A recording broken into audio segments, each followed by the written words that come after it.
بسم اللہ الرحمن الرحیم۔ السلام علیکم۔ حضرت عبداللہ ابن عباس رضی اللہ تعالیٰ عنہ بیان کرتے ہیں کہ سب سے پہلے حضرت خدیجہ رضی اللہ تعالیٰ عنہ کے بعد جس شخص نے حضور نبی کریم صلی اللہ علیہ وآلہ وسلم کے ساتھ نماز ادا کی وہ حضرت علی رضی اللہ تعالیٰ عنہ ہیں، اور ایک دفعہ آپ رضی اللہ تعالیٰ عنہ نے فرمایا کہ حضرت خدیجہ رضی اللہ تعالیٰ عنہ کے بعد سب سے پہلے جو شخص ایمان لایا وہ حضرت علی رضی اللہ تعالیٰ عنہ ہیں۔ اس حدیث کو امام احمد نے روایت کیا ہے۔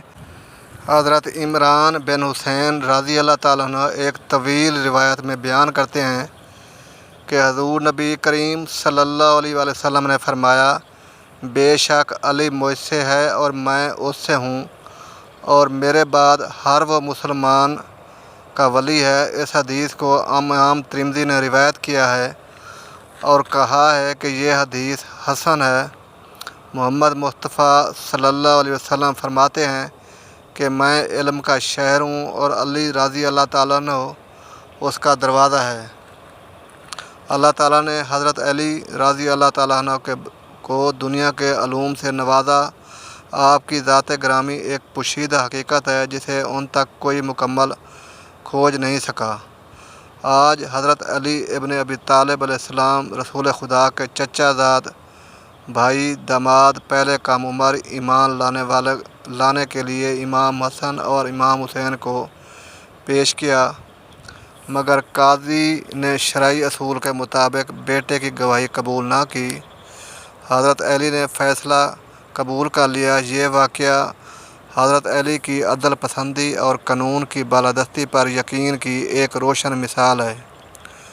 آپ نے کبھی بھی اکبر پروری کو اجازت نہ دی مال غنیمت یا باطل مال کی تقسیم میں تمام افراد کو برابر کا حصہ دیا، خواہ وہ قریبی ہو یا غیر، یہاں تک کہ آپ اپنے بھائی عقیل کو بھی اضافی رقم دینے سے انکار کیا اور لوہے کی گرم سلاخ دکھا کر عدل کی اجیت سمجھائی۔ نمبر 2، علمی فیصلے الف قرآن فیصلے میں مہارت۔ حضرت علی کو رسول صلی اللہ علیہ وسلم نے علم الناس قضاء کے سب سے بڑے ماہر قرار دیا۔ آپ نے مختلف فقہی اور شرعی مسائل میں جو فیصلے کیے وہ بعد میں اسلامی قانون کی بنیاد بنے۔ نہج البلاغہ میں علمی نکات۔ حضرت علی کے خطبات اور خطوط جو نہج البلاغہ میں جمع ہیں، ان میں علم، سیاست، فلسفہ اور عدل کے پہلو نظر آتے ہیں۔ ان میں کیے گئے فیصلے اور ہدایات قیامت تک کے لیے رہنما ہیں۔ نمبر 3، فتنوں کے دور میں حکمت سے فیصلے الف جمل، صفین اور نیروان کی جنگوں میں فیصلہ سازی۔ حضرت علی نے امت کے انتشار کو روکنے کی بھرپور کوشش کی۔ جنگ جمل کے بعد دشمنوں کو معاف کر دیا اور زخمیوں کا علاج کروایا۔ صفین میں جب قرآن کو نیزوں پر بلند کیا گیا تو حضرت علی نے جان لیا کہ یہ چال ہے، مگر اپنی افواج کی رائے کے احترام میں جنگ روک دی۔ خوارج کے ساتھ محرم کی جنگ میں خوارج نے آپ کی خلافت کو چیلنج کیا۔ حضرت علی نے ان سے پہلے علمی مباحثہ کیا اور صرف فتنہ پھیلانے والوں سے جنگ کی۔ عام خوارج کو معاف کر دیا۔ نمبر 4، اقلیتوں کے ساتھ برابری کا فیصلہ۔ حضرت علی کے دور میں ذمی یعنی غیر مسلم رعایا کو وہی حقوق حاصل تھے جو مسلمانوں کو حاصل تھے۔ آپ نے حکم دیا کہ اگر کسی مسلمان نے غیر مسلم کو بلا وجہ تکلیف دی تو اس کے خلاف کارروائی ہوگی۔ ان کے حقوق کی حفاظت کرنا حکومت کی ذمہ داری قرار دی۔ نمبر 5، اپنے خلاف فیصلے کی مثال۔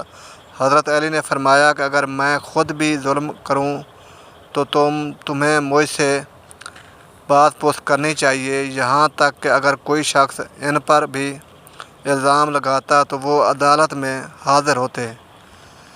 حضرت علی کے فیصلے صرف ایک حکمران کے نہیں بلکہ ایک معلم، مصلح، قاضی اور ولی اللہ کے تھے۔ ان کے ہر فیصلے میں عدل، علم، حلم اور تقوی کی جھلک نمایاں ہوتی ہے۔ آج کی دنیا میں اگر ان اصولوں پر عمل ہو تو عدل، امن اور برابری کا معاشرہ قائم ہو سکتا ہے۔ حضرت علی رضی اللہ تعالیٰ عنہ دارالعلوم ہیں۔ کائنات کے تمام علوم سے اللہ نے آپ کو آشنا کر دیا۔ حضرت علی نے رضی اللہ تعالیٰ عنہ جب بھی محفل میں تشریف فرما ہوتے لوگوں کو اجازت دیتے اور فرماتے، آئے لوگو، اگر تم کسی معاملے میں رہنمائی چاہتے ہو تو مجھ سے سوال کرو۔ ایک مرتبہ حضرت علی رضی اللہ تعالیٰ عنہ کو کوفہ کی مسجد میں تشریف فرما تھے۔ مجمع میں شام سے آیا ہوا ایک شخص بھی تھا۔ نہایت ادب سے کھڑا ہوا اور عرض کی، اے امیر المومنین، مجھے کچھ سوالات میں تشویش ہے۔ میں آج یہاں آپ کی موجودگی میں کان سن کر آپ سے چند سوالوں کے بارے میں جاننے کے لیے آیا ہوں۔ میں آپ سے ان کے متعلق درست معلومات چاہتا ہوں۔ آپ رضی اللہ تعالیٰ عنہ نے جواب دیا، اگر تم سوالات پوچھنا چاہتے ہو تو پوچھو، اگر ضد بازی یا بحث کا ارادہ ہے تو محفل کے آداب کو دیکھو اور خاموشی سے بیٹھ جاؤ۔ یہ مکالمہ سن کر ہجوم میں لوگ بھی آپ کی جانب متوجہ ہوئے۔ اس شخص نے حضرت علی رضی اللہ تعالیٰ عنہ سے سوالات کا آغاز کیا اور کہا، اے امیر المومنین، مجھے یہ بتائیں کہ تخلیق کائنات میں اللہ نے سب سے پہلے کس چیز کو تخلیق کیا؟ آپ رضی اللہ تعالیٰ عنہ نے فرمایا، اللہ نے سب سے پہلے نور کو پیدا کیا۔ اس نے سوال کیا، اللہ نے آسمان، زمین اور پہاڑوں کو کس چیز سے بنایا؟ آپ رضی اللہ تعالیٰ عنہ نے فرمایا، اللہ نے آسمانوں کو پانی کے بخارات سے، زمین کو پانی کی جھاگ اور پہاڑوں کو پانی کے موجوں سے بنایا۔ پھر اس نے سوال کیا، مکہ قوام القرا کیوں کہا جاتا ہے؟ آپ نے فرمایا، ام القرا کے معنی ہر ترتیب کی ماں، کیونکہ زمین کی ہر چیز اس کے نیچے سے بچھائی گئی، اس لیے عرب کے شہر مکہ جہاں بیت اللہ شریف ہے، اسے ام القرا کہا جاتا ہے۔ اس آدمی نے اگلا سوال کیا، زمین کے اوپر کے آسمان کو کس چیز سے پیدا کیا گیا؟ آپ نے جواب دیا کہ ہوئی فوج سے۔ پھر اس نے عرض کی، اے امیر المومنین، سورج اور چاند کا طول العرض کتنا ہے؟ آپ نے جواب دیا، 900 فرخ ضرب 900 فرخ فارسی زبان کا لفظ ہے۔ ایک فرخ میں 10 کلومیٹر لمبائی گنی جاتی ہے۔ اس نے اگلا سوال کیا، ستارے کا طویل العرض کتنا ہے؟ آپ نے جواب دیا، 12 فرخ ضرب 12 فرخ۔ اس اجنبی نے نہایت ادب سے درخواست کی، اے امیر المومنین، جیسا کہ قرآن میں 7 آسمانوں کا ذکر ہے، آپ ہمیں ان 7 آسمانوں کے نام اور ان کے رنگ بیان کر دیجئے۔ آپ رضی اللہ تعالیٰ عنہ نے فرمایا، جو آسمان زمین کے اوپر ہے اس کا نام رفیع ہے اور وہ پانی، بخارات اور دھول سے بنا ہوا۔ دوسرے آسمان کا نام قیزون ہے اور اس کا رنگ تانبے جیسا ہے۔ تیسرے کا نام مودون ہے، اس میں ملے جلے رنگ ہیں۔ چوتھے آسمان کا نام فلعون ہے، اس کی رنگت چاندنی جیسی ہے۔ پانچویں آسمان کا نام ہیون ہے اور اس کی رنگت سونے جیسی ہے۔ چھٹے آسمان کا نام عروس ہے اور وہ سبز یاقوت کا بنا ہوا ہے۔ ساتویں آسمان کا نام اجمہ ہے اور یہ سفید موتیوں سے بنا ہوا ہے۔ اس آدمی نے اگلا سوال کیا، اے علی رضی اللہ تعالیٰ عنہ، مجھے آپ یہ بتائیں، بیل وہ جانور ہے جس نے کبھی آسمان کی طرف اپنا سر نہیں اٹھایا، ایسا کیوں ہے؟ آپ رضی اللہ تعالیٰ نے جواب دیا، جب سے قوم بنی اسرائیل نے گوسالہ کے پوجا کی تھی، تب سے بیل شرم کے مارے آسمان کی طرف سر نہیں اٹھاتا۔ گوسالہ ایک سنہری رنگ کا پتھر یا بچھڑا تھا جسے موسیٰ علیہ السلام کے دور میں سامری جادوگر اپنی جادوئی مہارت سے بولنے اور حرکت کرنے کی طاقت دی اور موسیٰ علیہ السلام کی غیر موجودگی میں بنی اسرائیل سے اس بچھڑے کی پوجا کروائی تھی۔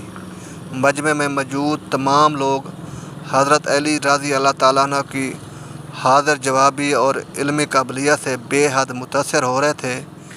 شام سے آئے ہوئے مسافر نے اگلا سوال پوچھا، اے امیر المومنین، وہ کون سے نئے نبی تھے جنہوں نے ایک ہی وقت میں 2 بہنوں سے شادی کی تھی؟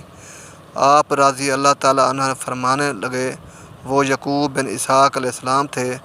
انہوں نے ایک ہی دن ایک ہی وقت میں 2 سگی بہنوں سے، حبہ اور راحیل سے نکاح کیا تھا، لیکن اس کے بعد اللہ نے بیک وقت 2 بہنوں سے نکاح کو اسلام میں حرام قرار دے دیا۔ اس آدمی نے اگلا سوال پوچھا، مد و جزر کیا ہے؟ آپ نے جواب دیا، اللہ نے سمندروں پر ایک فرشتہ مقرر کر رکھا ہے، جب وہ سمندر کے پانی میں اپنا پاؤں رکھتا ہے تو مد پیدا ہوتا ہے، اور جب وہ نکلتا ہے تو جزر پیدا ہوتا ہے۔ مد و جزر سمندر کے پانی کو خود بخود بلند ہونے اور کم ہونے کے عمل کو کہتے ہیں۔ اس آدمی نے اگلا سوال کیا، یہ بتائیں کہ جنات کا باپ کون ہے اور اللہ نے جنات کی طرف کس نبی کو مبعوث کیا؟ حضرت علی رضی اللہ تعالیٰ عنہ نے فرمایا، جنات کے جد اعلیٰ کا نام شمان ہے، اور اسے اللہ نے آگ کے شعلے سے پیدا کیا تھا، اور اللہ نے جنات کی طرف ایک نبی کو مبعوث فرمایا تھا جس کا اسم گرامی یوسف تھا، جنہوں نے جنات کو اللہ پاک کی عبادت کی دعوت دی، لیکن انہوں نے اسی نبی کو قتل کر دیا۔ اس شخص نے دوبارہ دریافت کیا، ابلیس کا آسمانوں میں کیا نام تھا؟ حضرت علی رضی اللہ تعالیٰ عنہ نے جواب دیا، حارث۔ پھر اس نے پوچھا کہ آدم علیہ السلام کا نام آدم کیوں رکھا گیا ہے اور انہوں نے کتنی عمر پائی؟ آپ رضی اللہ تعالیٰ عنہ نے فرمایا، کیونکہ وہ عدیم ارض یعنی نایاب زمین کی کھال سے بنائے گئے تھے، اس لیے ان کا نام آدم رکھا گیا، اور 900 سال عمر پائی۔ اس نے سوال کیا، میراث میں مرد کے 2 جبکہ عورت کا 1 حصہ رکھا گیا ہے، جبکہ اسلام تو مساوات کا حکم دیتا ہے۔ آپ فرمانے لگے، جنت میں حضرت حوا علیہ السلام نے جو خوشہ اٹھایا تھا وہ گندم کے 3 دانے تھے، انہوں نے خود 1 رکھا، جبکہ آدم علیہ السلام کو 2 دیے، کیونکہ وہ ہمارے جد ہیں، اس لیے اسی نسبت سے وراثت میں مرد کے 2 اور عورت کا 1 حصہ مقرر ہوا۔ اس نے پوچھا، مخدوم کون سے نبی پیدا ہوئے تھے؟ آپ نے فرمایا، اللہ نے آدم علیہ السلام، ان کے بیٹے شیش علیہ السلام، حضرت ادریس علیہ السلام، سان بن نوح علیہ السلام، حضرت داؤد، حضرت سلیمان، حضرت لوط علیہ السلام، حضرت اسماعیل علیہ السلام، حضرت موسیٰ علیہ السلام، حضرت عیسیٰ علیہ السلام اور حضرت محمد مصطفیٰ صلی اللہ علیہ وسلم کو مخدوم پیدا فرمایا تھا۔ اس شخص نے دریافت کیا، روئے ارض پر شعر سب سے پہلے کس نبی نے عرض کیے؟ آپ رضی اللہ تعالیٰ عنہ نے جواب دیا، حضرت آدم علیہ السلام نے۔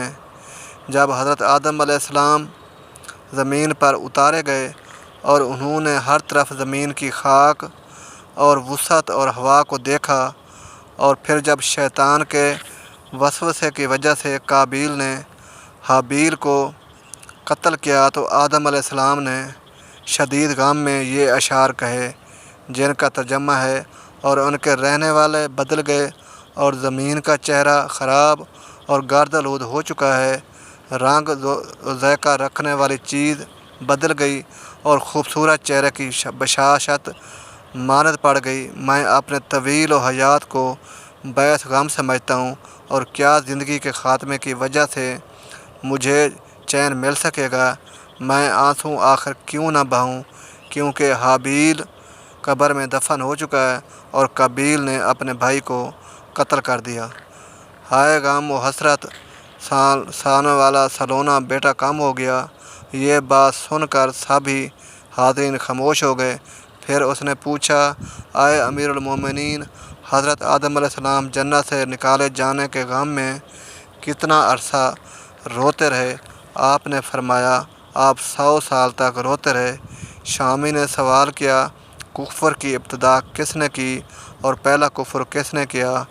آپ نے جواب دیا، کفر کی ابتدا ابلیس سے ہوئی اور وہی کائنات کا پہلا کافر ہے۔ پھر اس نے آخری سوال پوچھا، حضرت نوح علیہ السلام کا اصل نام کیا تھا اور ان کی کشتی کا طول و عرض کیا تھا؟ آپ نے جواب دیا، نوح علیہ السلام کا اصل نام سکن تھا۔ انہیں نوح علیہ السلام کے کہنے کا سبب یہ تھا کہ انہوں نے 950 برس تک قوم پر نوحہ کیا تھا۔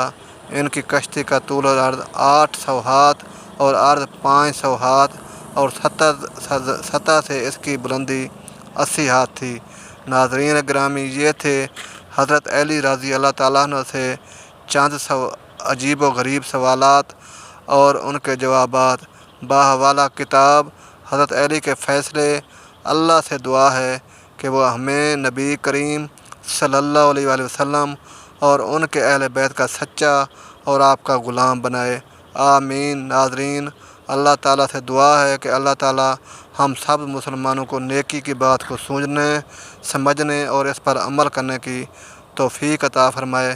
میرا سنانا اور آپ کا سننا اپنی بارگاہ الہی میں قبول و منظور فرمائے اور ہمارا خاتمہ ایمان پر فرمائے، آمین یا رب العالمین۔ ناظرین، ویڈیو اچھی لگی ہو تو ویڈیو کو لائک کریں، دوستوں میں شیئر کریں، چینل کو سبسکرائب کریں اور کمنٹ باکس میں اللہ تعالیٰ کے 99 ناموں میں سے ایک نام ضرور ٹائپ کریں۔ اگلی ویڈیو تک کے لیے اجازت دیجیے۔ اللہ حافظ، جزاک اللہ خیرن کثیرہ۔